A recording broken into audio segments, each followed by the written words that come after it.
Hey guys, welcome back. We got some more Project F stuff. I guess it's not really all Project F stuff. It's kind of just talking, and then we're going to be cleaning. It's an amalgamation of a lot of things. Well, we're going to be showing you this. We got kind of like the turbo kit pseudo mocked up here.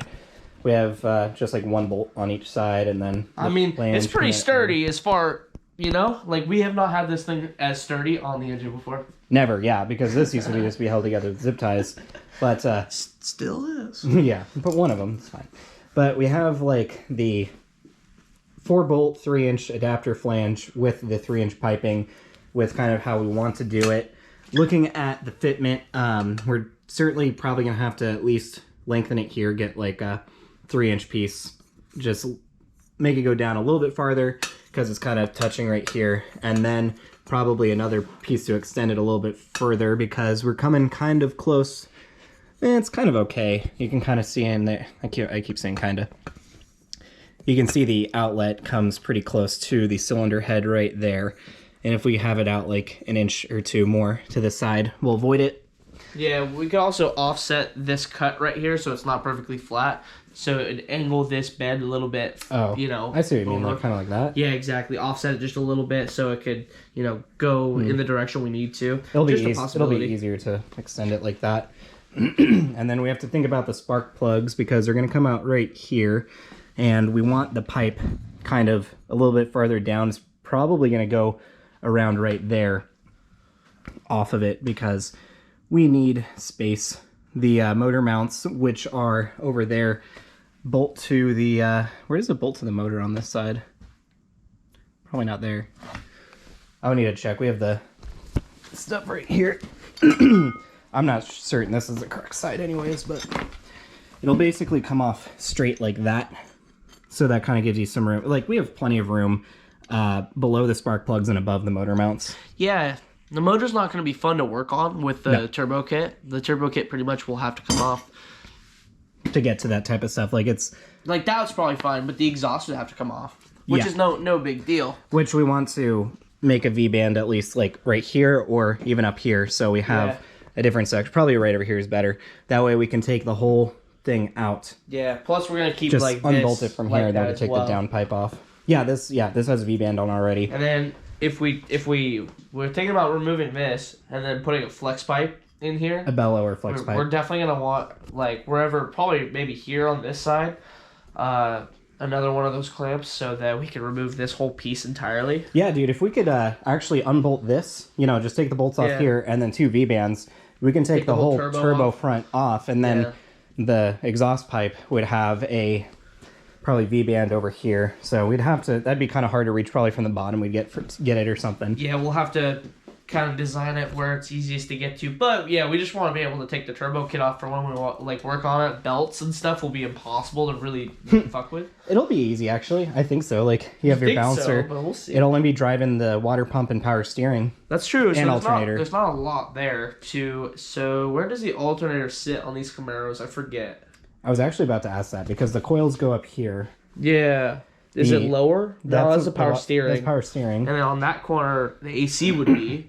So maybe it can't be here. We'll have to look at some photos. Yep. We'll run no alternator, just battery. Yeah. It's a race car. That's good. Yeah. This is Garner's intake, and Tristan accidentally bent it a little bit while taking the manifold off. Or the RTV was so intake, tight. Throttle body. But I kind of got it straightened back up, and then I took off all the RTV and smoothed it with Scotch-Brite, so that's all good to go. We just drilled and topped this, which used to be the EGR. We're going to put intake air sensor, so it'll read after manifold right there.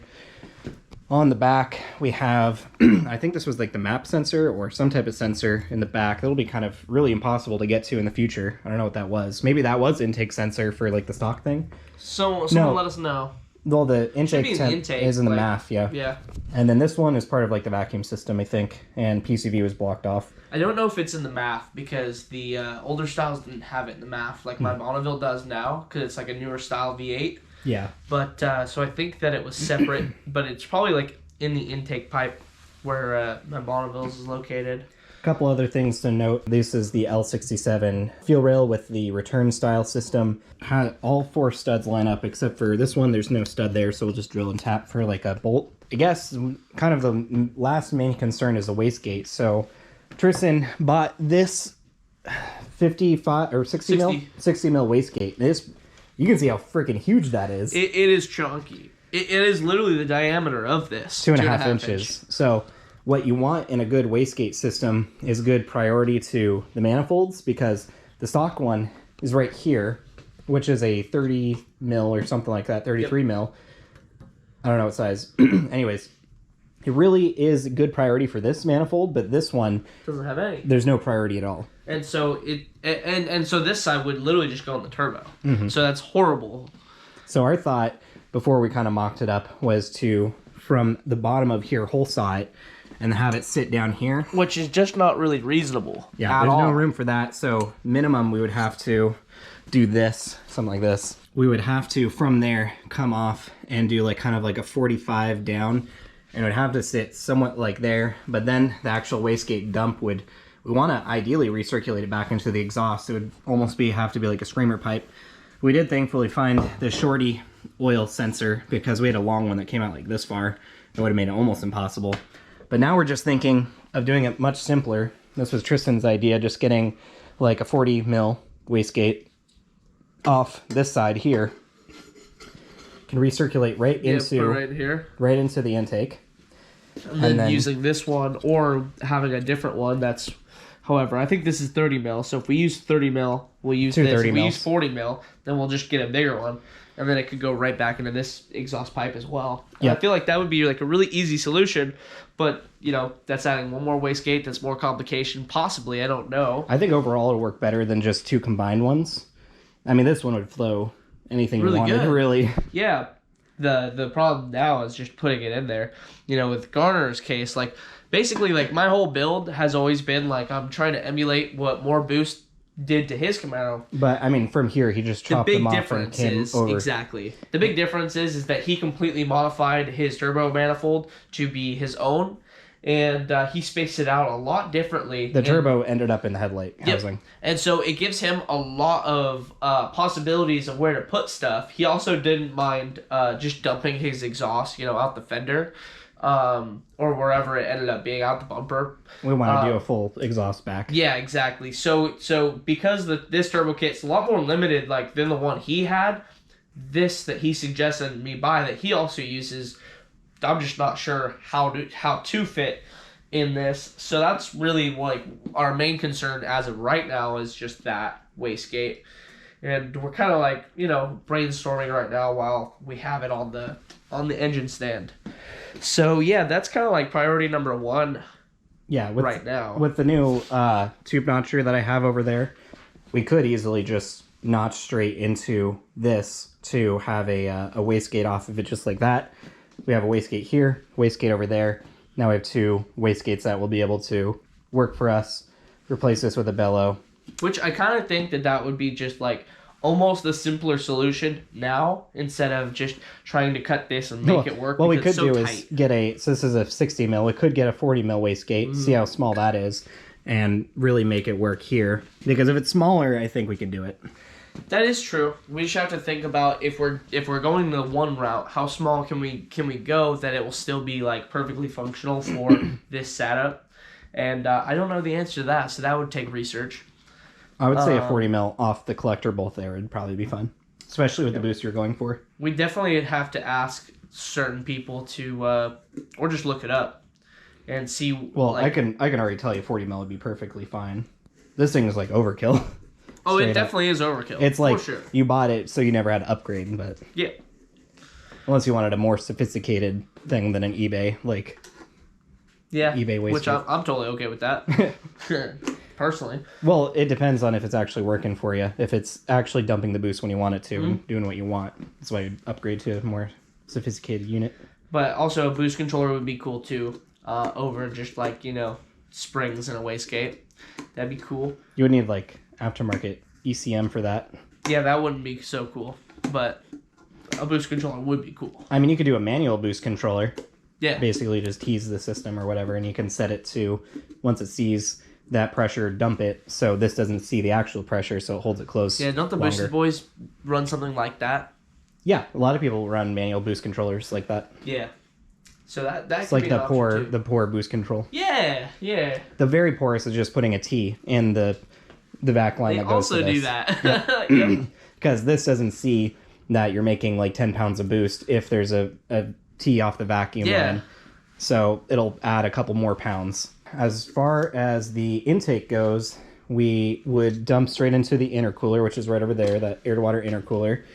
And then from it would go straight into the intake. We have a 92 mil throttle body and 2.5 inch piping. Tristan thinks that's not going to be good, but I see it as benefits with like less volume in the intake system. But the power level he's going to go for 2.5 inch will be good. There'll be less turbo lag with that. 3 inch would be better for sure, but in regards to just like the turbo lag and the power goals you're going for, 2.5 inch is going to be fine. Also, less spacing between the manifold and the intake. If you had 3 inch, it would come very close to this for sure. Now, I'm assuming that turbo lag is going to be a complete non-issue with this turbo setup, only because like the Boosted Boys run them off of 4 cylinders and they light up like it's nothing. True, but the GTX 3582R is very good. This is the GTX 35. We'll see what this one can do since it's a journal bearing. Yeah, plus, I mean, this has a smaller exhaust housing, so it should even see like more responsive boost than the other one, theoretically. But the only reason that it's even in question why I think that we should have a larger pipe is just because the throttle body is going to be 4 inch, so it's going to be quite reduced, 1.5 inches reduced, and then also For sure. this is 3.5. 3.5 to 2.5, so quite the reduction. So it's not like this being too small is what I think. I'm just saying like, damn, that kind of reduction with a silicone coupler might put Not a lot of ideal. pressure. Yeah. Yeah, so that's the only worry I have and why I think that we should use a bigger pipe.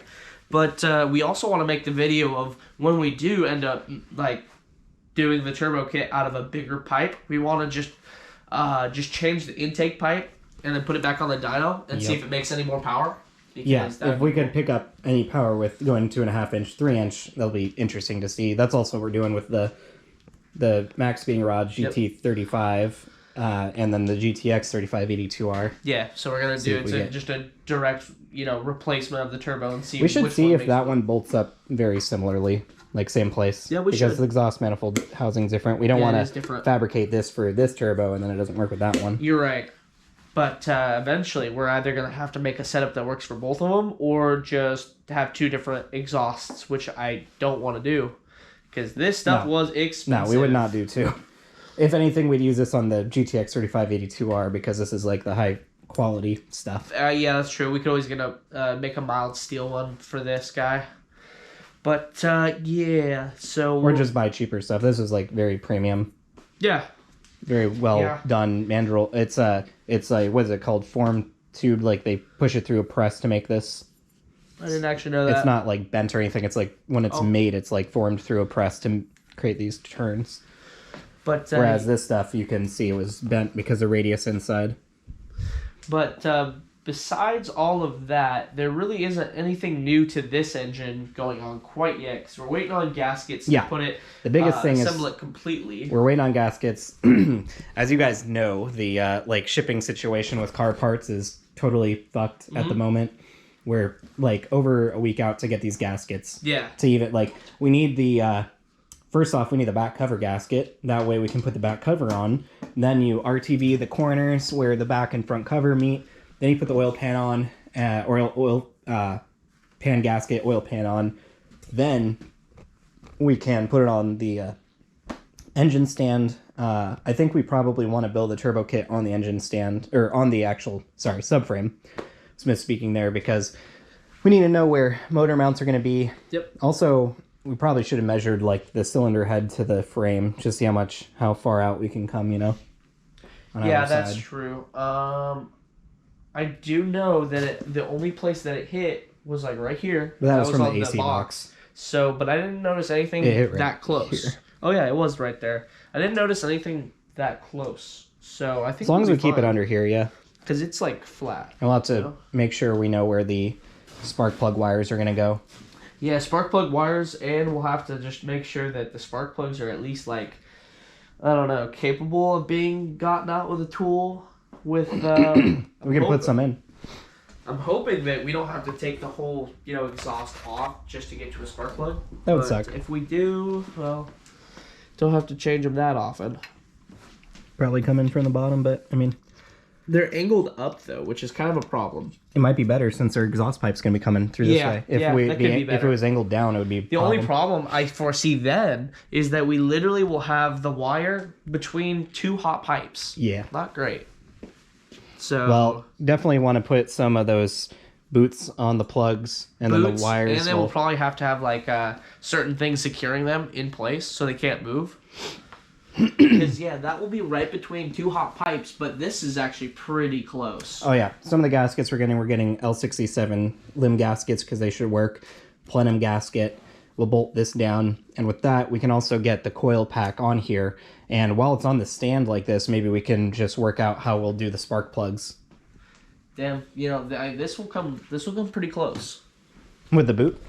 Yeah. I don't think so. Like just the insulated cable, that it will come like somewhat close. These are the ones that we made. So, and I imagine we won't have these anymore because we can reuse them. I don't think that a 90 will work in this scenario, but let's just say that it was a flat bolt. Might even work better, given like we could just do like that. Oh yeah, that's true actually. That actually could work, and they could all be routed like right here. Yep. Yeah, that could work. And then that would be like a non-issue at that point. But yeah, so we're basically just figuring all this stuff out as we go, because I feel like that's just the best scenario for us. We're not the most organized people. So today we're going to be cleaning, organizing everything, because we've got a bunch of Camaro parts and some other miscellaneous Mustang parts, just Infinity parts, just a lot of like random bullshit that some stuff we never plan to even use, some stuff we just want to pack away. But anyways, we're not terribly organized people, so it's like once we get to a problem, we kind of want to like fix that or solve that problem before we move on to something else, because it just seems better to work that way for us. It's how it's always been. So I feel like just one problem at a time, we solve that problem and then continue. It's good to take it one step at a time. I mean, looking at this, like when you get our gaskets, and we'll do, one thing, get the oil pan on, get this on, but then we'll also need to source the bolts for the intake, because I don't know if Tristan has them anymore. Yeah, I don't know if I have them anymore. We'll need to find bolts for this. Also, this is another thing. We had an adapter plate, because this is a T4 flange to a T3 flange, which the turbo is a T3. Yeah, it's going to come close to the hood, too. We'll have to cut the core support no matter what of the hood. We'll have to cut the support. So that's going to be a thing that we'll have to do just to get this guy to fit, because it was hitting without this adapter. It's literally like one thing at a time. Like we need to source bolts for this, and once we have sourced bolts, we can really get everything, bolted in how we want it. We'll need to figure out how to do this. We'll need to figure out the actual exhaust portion of it. The wastegates will be a thing. We'll need to do the spark plugs, figure out the spark plug wires. We might even need to do custom spark plugs again. I think we'll just have to redo them. Yep. Because also we need to, since we're using L67 heads, the injectors go into the head, whereas the L36 Camaro intake goes into the intake runners right there. So we have open holes. We need to tap those and put bolts in to seal those. Yeah. We need to find our sensors. We need to also potentially shorten our wiring harness, because when we were going to be doing the supercharged route, Tristan extended them because we're going to be relocating the coils. But now that they're going to be in a stock location, from the coils to the ECU, yeah, that took forever. Yeah, this is all not needed anymore. So now we might need to shorten it or just buy a new one. I think that if anyone just has this harness that goes to the if you have coils. If you have a Camaro harness. Yeah, please let me know. V6 Camaro harness. So, because I basically just soldered and extended this to where we're going to have to put the coils, because originally we're going to have to put the coil packs up on the firewall. Well, now we're not doing that. Yep. So, I don't really want to undo this, and Davis doesn't really want to do that. I mean, I can. It'll just take a while. Don't want to. Also, who knows how, good of a connection these are going to be making after cutting and resoldering. Fair point. So that is just one more issue. It's kind of like with any project, it's just like thing after thing after thing. We need like a whiteboard where we can write, and then also go to our, show our fans what's changed. Yep. Because I'm sure that things change behind the scenes that we don't really show them because we can't show them. Last time you guys saw this, it was a block, no front cover, no intake. Clearly no turbo kit on it. Like, I did a lot of work off camera. Like, there's a lot of little things that we might do. Off camera, like the oil pump gears. I showed you photos of those. I'll put them on screen. They were totally messed up from sitting, so I cleaned them and oiled everything. Yeah, good thing that Davis checked those, because I didn't even think to do that. Yeah. Yeah, and just this engine has just sat so long that we've had to completely disassemble it and reassemble it and get all the rust out of it. Besides that, we got nothing else to tell you about the Camaro engine. The Bonneville is still waiting on its transmission rebuild kit, by the way. Yeah, to bring you guys up to date, you saw the built transmission that we bought. I did air quotes, but it is built. Like, it's built. Good parts. It's just not usable in the Bonneville. So that's going to go up for sale after I get this rebuild kit. And yeah, I've had people message us about wanting to purchase it. We really need to pull Tristan's transmission first so we can swap the quaif into it first. So this isn't for sale just yet, but it's going to be on the market soon. Yes, so if you're interested, either contact Jerry Rig Garage on Instagram or TristanRicky1, which is my personal account. And I also put the channel. Please do. Email. Yes, either email or Instagram. Instagram is easier because that's instant message for us. But we can tell you everything that it has done to it. But we've said it previously. I'll probably give Davis a list of like things that we know that is in it. But also, your guys' job to see if it'll fit in your car. We bought it for a Bonneville. It does not work in a Bonneville. Yeah, so that's up to you. It's a Grand Prix transmission meant for a 97 to 2003 Grand Prix, but it doesn't have the newer electronics that the 2003 Plus, or it might have been 2004 Plus. So specifically the 97 to 2003, and then if that transmission works in any other car, which I know it works in several others, that's just up to you to figure out. It was up to me, and well, it didn't turn out to work. We did not know. So anyways, it's going to be up for sale, and so we're just going to completely have my transmission rebuilt by a company, and that's how that's going to go. Of course, he got a rebuild kit from Triple Edge. Yep, the Stage 2, which is, I asked him if there was anything else that he could possibly recommend I put in that transmission while I'm there. He said no, because I told him that I had the parts that I already had from him, and he said that's everything I would recommend. I wouldn't recommend a ZZP chromoly pump shaft. He said that they say in their description that they're the first ones to break it. They must have been a high horsepower, or it was a bad transmission or something. He said that he has built transmissions for 1,000+ horsepower cars that haven't broken the pump shaft. That's stock. Interesting. So ZZP is the first people to break it. There must be a reason. There must be a reason or something. So he said that he does not put aftermarket pump shafts in his transmissions. Makes sense. That's just like a little tangent.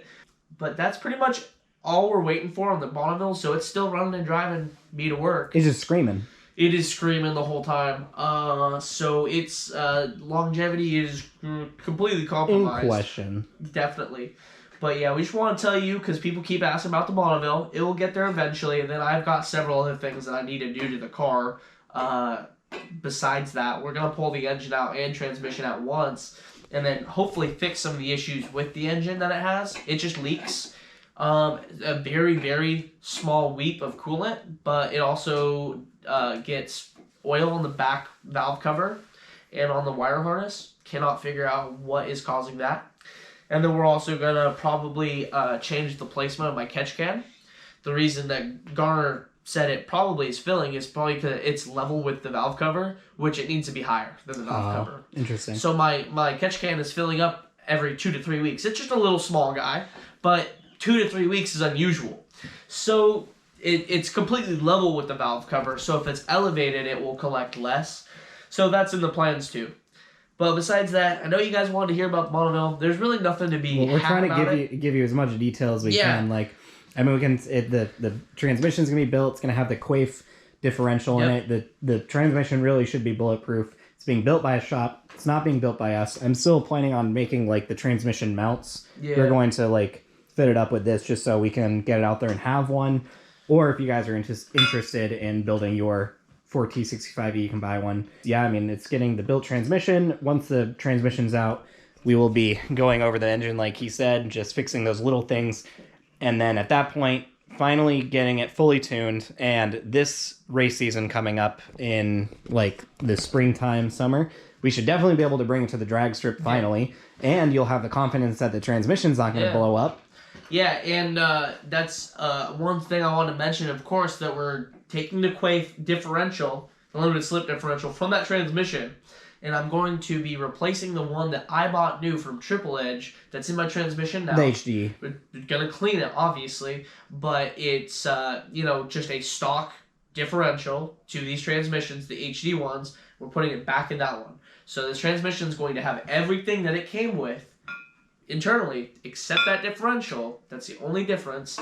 And there's just, nothing that can be done about that. I'm taking that. But it's still going to be a perfectly good built transmission. Yeah, it's got input shaft, it's got the pump shaft, it's got valve body, supposedly shift kit, it's got, lots of stuff going on. It's got even more than that. And so it won't come with a converter, so you'll have to source that yourself. You have that new stock one, or do you want to keep it? I do, but that's for a Bonneville. I'd have to do some research if that is compatible. For Grand Prix as well. Possibly he has. I could give a new converter with that as well. But you also could just get one off of Rock Auto for pretty cheap. But actually, shipping's a bitch. Yep. They're heavy as shit. So, yeah, that's about as much of a update I can think of for either car. Well, you're having issues with the electronics in the car. The electronics to the Bonneville are going haywire, guys. The sunroof has finally taken my car out. Not actually, but now my doors and windows don't work at all. And it's just water on the floorboards corroding a connector. But, it's just not that simple. I tried to take the driver's seat out, but some of the bolts are in the rail of the seat. And since the fucking power seat went out in the summertime after we got it driving, just out of nowhere, the power seat stopped. Yep. Well, the seat is too far back to where the bolts in the back of the seat are just not... You're not able to unbolt. So that's just a great design from GM. So I can't get the seat out. So I can't get the carpet up. So I can't replace the connectors that are making my car go haywire. So that's just if you know the PNW, it rains here months out of the year. Months at a time. 6 to 8 months out of the year. So. Yep. And so it's pretty terrible. If my car weren't sitting undercover when I'm at home, the car would probably be filled with water. Yeah. It would be awful. The carpet's always soaked. And so not great. So we're going to be fixing that as soon as I actually get the transmission built and it's all back together. Probably going to be tearing the interior apart to deal with that. I just need the seat to actually work, which I bought a new module to hopefully make the seat work. If it's not the module, then I'm fucked. But we'll see about that. And that's coming too. On top of that, once the transmission stuff's taken care of, we'll do V8 brakes. We'll do suspension upgrades. I'm hoping. Yeah, hoping. We're going to see about possibly doing something with lowering springs potentially. And then the sway bars, but that'll be if my guy can actually get them. Yeah, and then we have the strut tower brace hiding in the corner over there that we need to figure out. We need spacers or something. We'll definitely make that work eventually too. Yeah, that'll be cool. And then I'm trying to think what else we'll be doing with it exactly, future plans with it. Yeah, I'm not sure. Other thing, this is kind of down the road and kind of sucks, but the Ed LaBarge intercooler you have on there is possibly completely toast. Yeah, I think that its days are numbered. And overall, the ZZP intercooler is way, way better at this point. How many revisions they've had. Just looking at it, it performs very well. Richard Holdner did a video on boosted L67 supercharged intercooled versus non-intercooled. You already have an intercooler, but this one seems like it just performed super well. Yeah, and frankly, I don't want to give ZZP any more money. You'd have to be secondhand or something. And honestly, I would buy it new because just the intercooler is just one thing I don't want to buy used. That's true. Because they could bend the fins in it. They could, they could drop it and be internally cracked, and I would never know until I get water in my engine. Yeah, at this point, that'd be something down the road. Right now, it's not an issue. Yeah. Not yet. Yeah, so, I think that it might be getting an internal vac leak just a little bit, We're But buying I don't know exactly. We're buying a smoke tester to test it. Yeah, that too. I need to spray some carb cleaner too around it and see if it is. And he said don't fix it with like silicone, but I kind of want to fix it with silicone. Ed Labarge was just like, yeah, it's not worth fixing. Like the cores don't exist anymore, and if you take it apart, high chance that it's not going to go back on right. He also just said, I asked like, hey, can I just seal the perimeter with silicone? He's like, I wouldn't. And I'm like, okay, well, I might do that anyways to get me by. But I think the next time or the next 2 times we take it off, it's going to be toast. So, yeah, every time you take it off, it weakens it more, and it's already kind of fucked, so. Yeah. If you guys remember, if you haven't seen, like, the layers, the aluminum is starting to separate from the, I forget what kind of, like, the phenolics, rubber. like, material. It's a phenolic material. It's separating from the phenolic material, so not good. There's still like stuff sealing it, but I don't know if it's creating a vac leak or not, or if it's something else. The car is just a little hard to start. That could also mean that cold. Boost is pushing intercooler or pushing Boost in past the intercooler, and then that could be going somewhere. That's possible. We haven't seen like the liquid pressurized and fly out, but yeah, I'm not saying like that. I'm not saying it's getting the coolant. I'm just saying like it'll be the boost pressure that's going through the fins will avoid the intercooler and go around where it's cracked. Oh, I see what you mean. Yep, that's true. And yeah, it's also from the years of use got like silicone caked into the fins that you can't get out. Just some of them are bent up. So like this intercooler is like kind of worse for wear because I mean we didn't really take care of it as well as we could have. I hope that ZZP has better than 3/4 inch lines. The one that I saw Richard Holdner put on, it looked like they were 3/4 inch lines or bigger. That's disappointing. Yeah. If they're an inch, that'd be great. No, they're not inch at all. They're definitely between 5/8 and 3/4 inch. That sucks. Okay, well, disappointing.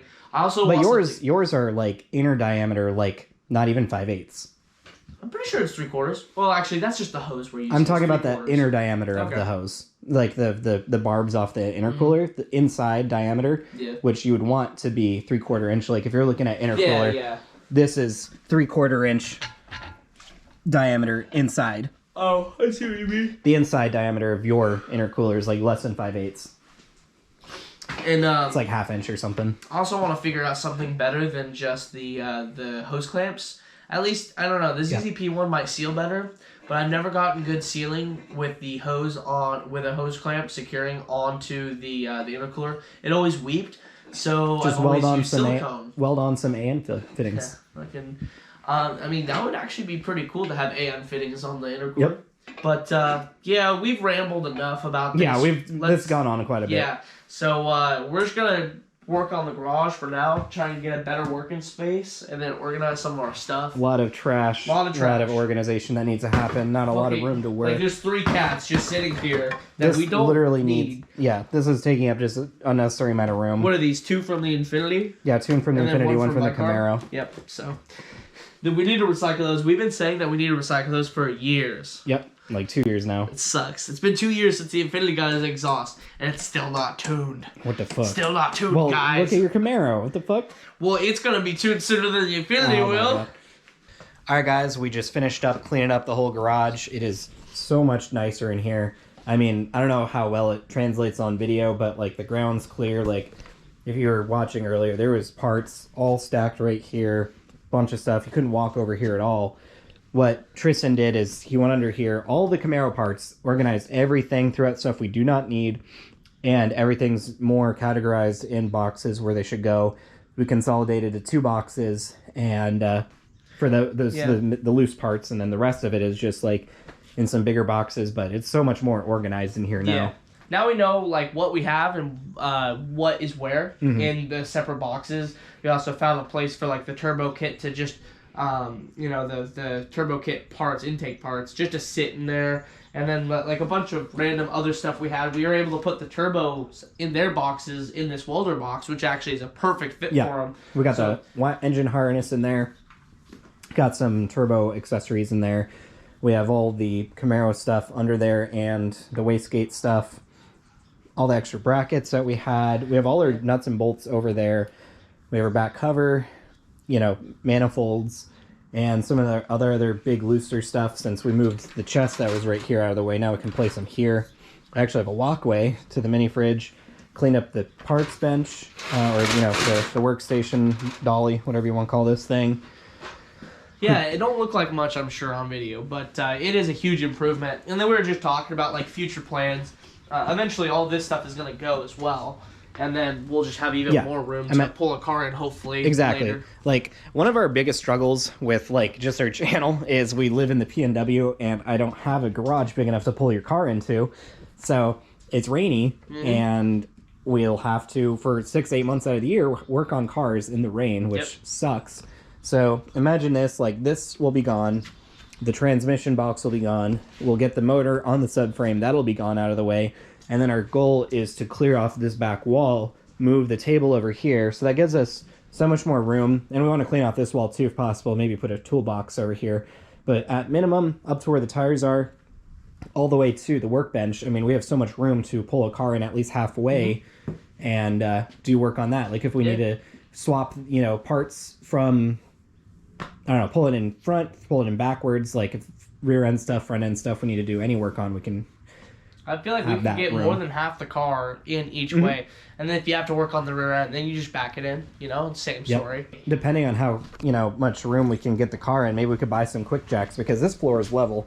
Anything past out here is not, but if we can at least pull it in here, we can get some quick jacks, and that lifts the car so it'll like be 2 like feet. halfway in the garage, halfway out. I mean, that's how they would work without it too. We'd pull the car in halfway, the back end would be sticking out of the garage. Yeah, like I think we should invest in quick jacks because even if we have our own shop, it's cheaper than a lift. But then again, you can buy a lift for a couple thousand, $2,500, and then have it installed. Yep. So it's also a possibility. For sure. We need to get more lights in here because if we have the garage door open, the garage door kind of blocks off the big lights back there. So lighting's really important with YouTube. Yeah, it sure is. And like this whole place is a huge work in progress. I mean, we're most of the time that we've been building stuff here, we've done no improvements to the space. We've just worked out of it. Yep. And I feel like when we're working on big jobs, half of the time we're trying to find tools because we're just so disorganized. Need to buy a new welder. This welder is good, but like I can, when I say good, I can weld with it. Just the TIG, it's a scratch start, which really sucks. And there's some pretty awesome welders out there. There's like Yes Welder, and there's also HP, I think it's called. Those would be way better. So I think we've already talked about it. We're like, we just need to get a welder, and that's next big purchase. Now we need a better welder. And I told Davis that's exactly what happened with the first welder. And we cheaped out. And then we got this one, and we cheaped out. And then we didn't think we were cheaping out. We got something that was versatile, but you really need like separate machines. Like this thing is, and we're still technically cheaping out with the next purchase too, because a legit welder you might buy would be like $1,000, $2,000. The one I'm looking at's like $750, $800. And it also serves a specific purpose, right? Yeah, it's a singular TIG welder. So which we'd still use the MIG off this thing. It's not like this is useless. So at least it has its own purpose, It's not like the same thing, but a little bit better. Yep. So at least the MIG works perfectly fine. Just that the TIG, which I'm using primarily, like I said, it's just like it's scratch start. I touch the tip to it, and the current's already going. So most of the time, it just welds the tip right to the metal, and then I have to kind of break it off and stuff. Hello. Oh. Hello. Yes, and that's basically it, guys. We just reorganized stuff. Yep. We talked about the Bonneville. We talked about the Camaro. This has been a long stretching video. This is, and I'm sorry if you're still watching. I'm sorry for you, but thanks. All right, guys. Thanks for watching. I know it's been long, but I hope we explained a lot, and it is, at least, showing you where we're at and what we're doing with the Project F and the Bonneville. The Bonneville is probably the biggest update that you guys have been wanting. So why? Well. Definitely like the video, helps YouTube push it, and subscribe to the channel, and we'll see you next video.